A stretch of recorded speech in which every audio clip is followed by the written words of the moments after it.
امروز 29 فروردین 1404 دست عزیمت به قله سکوزان یا سگر و شبمانی تو قله کوه. قله سکوزان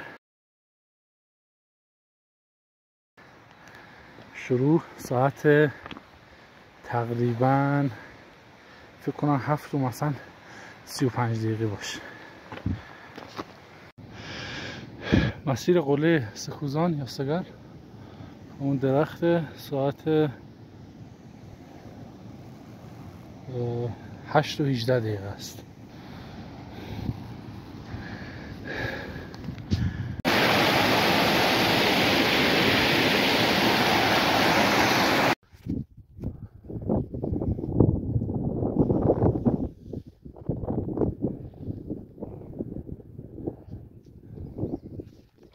مسیر صعود به قله که به امید خدا امشب اونجا کمپ میکنیم، بیگاه میکنیم اونجا و کلم یکم سنگین، حدود 15 کیلویی هست. کلم بین 15 تا 18 کیلو هست، یکم این اذیت هم میکنه و تقریبا رسیدم به سر چشمه توتیا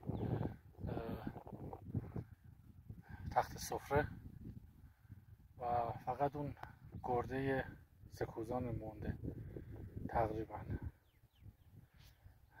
درود بر شما.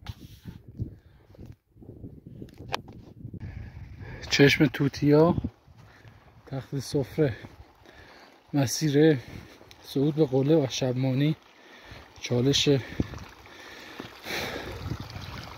شب موندن تو قله کوه به صورت انفرادی. الان رسیدیم به چشمه توتیا، چشمه فوق العاده زلال و الان فقط اون گرده سگر مونده.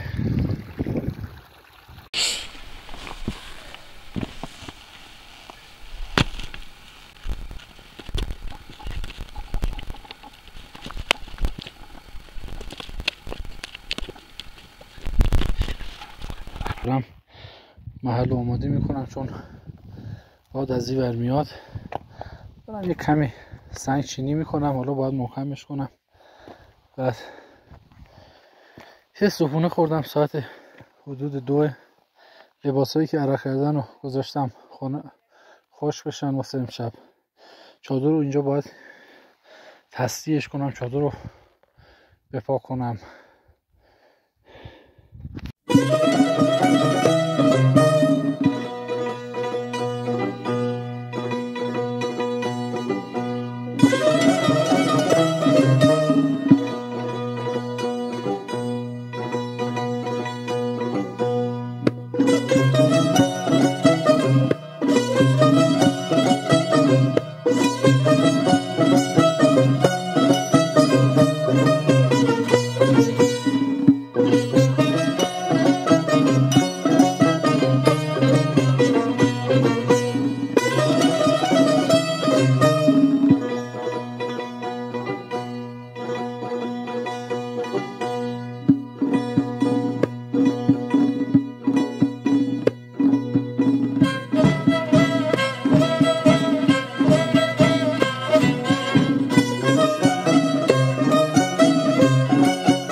چادر رو تقریبا برپا کردم و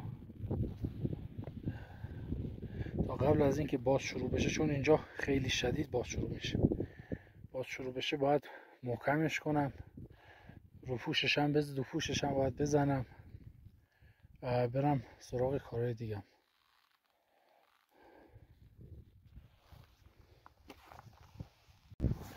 خب تقریبا کوله درست شد،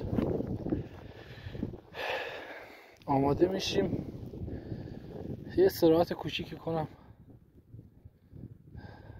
دیگه البته کاری هم ندارم، تا فردا باید اینجا باشم. قربون همتون، ممنون میشم اگه لایک و سابسکرایب کنید. تشکر.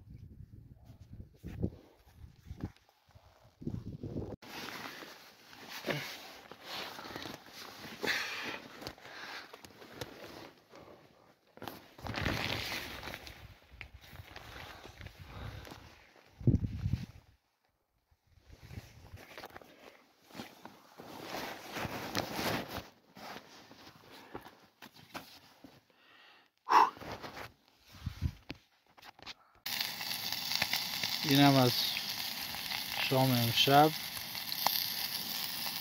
اونم سایه کوه سگر رو شهر بروجرد، مثل یاد کوه نموبند افتادم. اینم داخل چادر. یکم به هم ریخته است دیگه.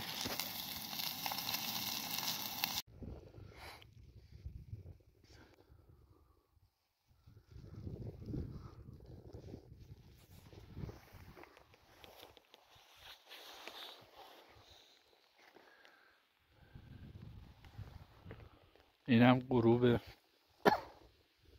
زیبای کوههای گرین.